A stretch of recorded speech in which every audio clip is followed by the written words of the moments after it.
Dude, you got to realize not everybody wants to be where you want to be. Not everybody cares to do that. Some people are just happy being employees. Failing is learning, in my opinion, right? If you don't learn or if you don't fail, you're not going to learn. Not everybody wants to be where you are or do what you're doing, and trying to go ahead and pull them all there won't help. You have to know how to do everything yourself, so you can't ever get screwed if people leave you. But you should focus on what your strengths are, and you should hire in for the other people that know how to do that stuff better. I don't care. I feel like the more haters you have, if you don't have haters, you're not doing something right. That's a straight fact. If you want to go fast, go alone. If you want to go far, go together. Hi, and welcome to the Keyconceptspodcast. Today's guest is someone who is an entrepreneur, and they didn't just build a business, they rebuilt themselves. They walked away from old habits, old circles, and a version of themselves that no longer served them.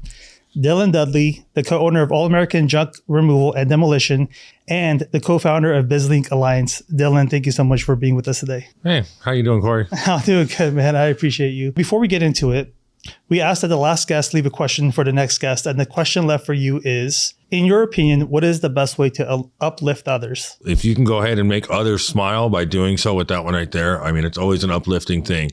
Make people laugh, be funny, maybe just smile at them. Sometimes people just need that little bit of push, a little bit of smile, a little bit of a hug, whatever it may be in life, and it can push them forward. If you could give me an overview of the All-American Junk Removal and Demolition, as well as BizLink Alliance. As I've started to do these clean outs from full homes and stuff, I've noticed like there's a lot of good stuff. There was a PS4 there was an iPad, there was like 3 brand new vacuums. So it's really cool when you find that stuff, instead of just taking it to the dump, to be able to go ahead and actually give back and change somebody's life. With my BizLink group, I have a few contractors in there that time to time, I'm like, hey dude, I went and did this cleanup. I ended up taking care of it for free, but you know, they need some drywall patching. It's not something I do. Can you go take care of it? If I met you back then, who is the Dylan that I would have met? Back then, I mean, a lot of people were like, hey, you were stuck up, you were this, you were that. I just would go everywhere, know everybody. And I didn't try to come off that way or mean to.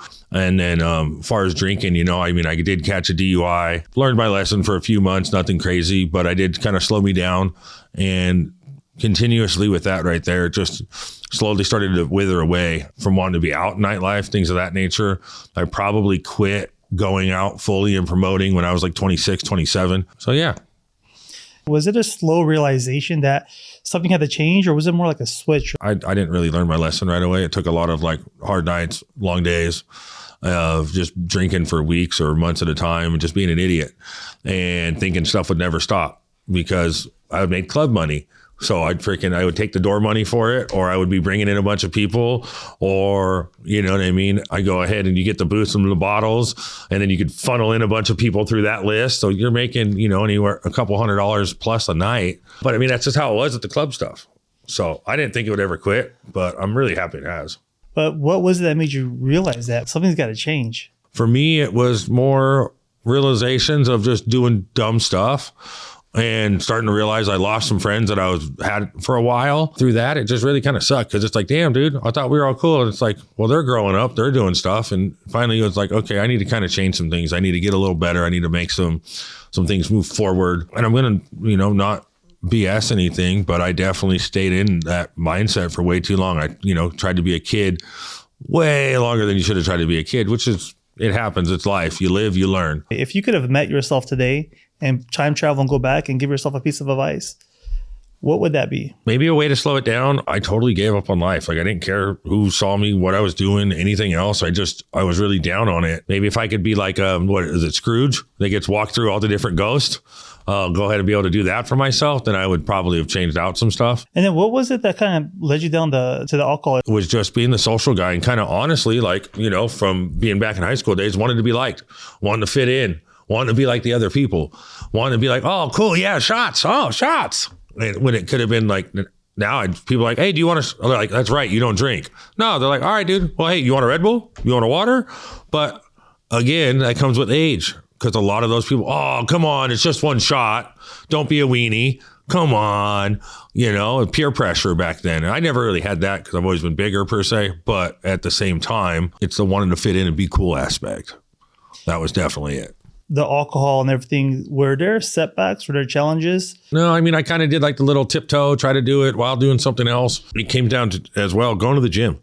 getting around some gym buddies that want to do better, that are, successful. It's continued to make me want to find more people like that. You know what I mean? Finding a few folks. I don't need to find everybody. I just need to find the people that are like me, because I'm still a little wild. I still like to have fun in my own ways. Like, you give me keys to a lifted truck and there's mud nearby or snow. Oh, I'm snow wheeling for sure. Like, let's go have some fun. But now it's, it's more sober fun, which isn't a bad thing in my eyes. Trying to be more fit, more active. Did you have to drop some of your friends at all? Finding new friends is going to be a part of the process. Finding new places to go to. Obviously, bar-wise, you're going to call it a watering hole, right? You can still have a watering hole. It'll just be a different watering hole, whether it be going to Cool, going to hit the water up there. You know what I mean? Going to the gym, having that right there be a water hole of people. Going to church. Not everybody wants to be where you are or do what you're doing, and trying to go ahead and pull them all there won't help. How do they deal with putting themselves first and being able to say no? First off, you got to want it, and just ask yourself, is this for, like you said earlier, is this for the better of a future person of me? No? Okay. Hey, I probably shouldn't do this. And if you're even out and about, you can still maybe hang out if you can. Not everyone can. Sometimes it's best to just cut people off. But if you can go out and then realize at that moment, hey, you guys are going a little too far for me, I got to go. And just do that one. Don't feel bad to go home early, and just realize you don't have to have a buzz to have fun. How do you deal with that internal chatter? Yeah, no, that's the overthinking. And that's just, again, that comes back to, once you go ahead and figure out you want to change, is to figure out that, you got to find those right friends and those right people around you that can bring you up, because there's going to be days when you have bad days. Switch your verbiage, switch your wording. Let's go ahead and flip that negative into a positive. I need to learn how to do this. I need to understand more, things of that nature. That way you go ahead and have an uplifting moment, and you're able to go ahead and try to flip it. How do you deal with the burnout? You want to go ahead and, whether it be a half day a week, maybe a weekend, every 2 weeks, a month. That's where I like to do it. I know some people are like, Sundays are my shut off day. I don't do anything. You're just going to catch me at the house, or Mondays, whatever it may be. I'm cool with like a half hour, 45-minute nap. I need an alarm. Otherwise it will be 2 hours, but burnout's real, and it really does happen. And it's something that can go ahead and have your dreams go from being 6 months away from you to being 2 years plus, just because then you get tired and you don't want to do it, and it becomes more like a job, versus if you go ahead and take the time to take self-care. It's really important. What would be those red flags? Like, oh, I got to stop. I got to slow down. I got to do something to kind of stay on track. That's one of my deals, when I'm like, man, what did I do with my keys? I can't find my keys. What did I do with because I'm just ding, ding, ding, ding, ding, hyper mode. And it really starts to screw you up, because your brain can't go ahead and catch up with it. So sometimes you just need to realize, pay attention to yourself, pay attention to your surroundings on things. If you're starting to get memory loss per se, honestly, the world's not going to stop. As long as you don't have a job or work to actually do, don't go out with friends. Just stay in and sleep, veg and watch TV, relax. Or maybe you go to a spa. Maybe you just go to a hike and just do something peaceful and get some rest back. Was there ever a time you're like, man, I just want to give up? And how do you push through that? Just like Ed Milet says, it's just one more day. And he went ahead and got sober when all he had to do was just make it one more day. And that, kind of resonates with me on it. It's a real big thing. All you got to do is just go, hey, you're having a bad day? Just make it one more day. It'll get better. And if that's a bad day, just make it one more day. It will get better. It takes time. Things don't happen overnight. What's your why? What's your purpose that drives you day in and day out? I like to see people happy. That's why I wanted to do the house parties. That's why I used to invite everybody. That's why we used to go 50 cars deep. But it was to see everybody happy and the joy. I like to go ahead and see others happy and excited, almost so much to where if I can't make somebody happy, it makes me sad. Where does that desire to help people come from? I don't know where it came from. I just know it makes me happy to see others happy. It makes me happy to give them more. I mean, even as a kid, I used to be like, oh, here, I have $20. Well, I don't have lunch money. Here's my $20. I'll figure it out. I think it's because I always had it there that I don't really care, that I just want to see others happy no matter what it takes. It could go ahead and put me out, but I want to see them get what they need and what they deserve. You're connecting people with other business owners, and you're helping businesses help other businesses. Did you knowingly do that? One of the good things that we did through John Pyron was a DISC assessment. And it really put me to where I was at, right? And I was honest when it's like, are you the type of person that can go ahead and wake up every day consistently for a year type thing, right? And be like, no, take that test, figure out where you land, then go ahead and ChatGPT it, right? Or ask some friends, where can you best be placed? You have to know how to do everything yourself, so you can't ever get screwed if people leave you. But you should focus on what your strengths are, and you should hire in for the other people that know how to do that stuff better. What qualities do you think entrepreneurs need to have to be successful in running their own business? Skill set wise on that one right there, I always think everybody is a salesperson, whether you are or you're not. Personally and deep down inside, you are. Whether you're the customer service rep, whether you're the maintenance supervisor, things of that nature, you're selling people on how to go ahead and move to the next deal. What advice would you give someone that's struggling in that aspect of being burnable and posting online and showcasing their business? Well, you have to nowadays. People want to see before and afters and what your work is, especially because you're going to be working in their home, doing jobs. You got to learn it yourself, because otherwise it's too expensive to get the actual professionals to come out and do it. And it doesn't matter if it doesn't look perfect. That's the biggest thing. Just do it. What would you say to someone who wants to be authentic and just transparent in the process, but is also kind of scared to do that? Realize there's a delete button.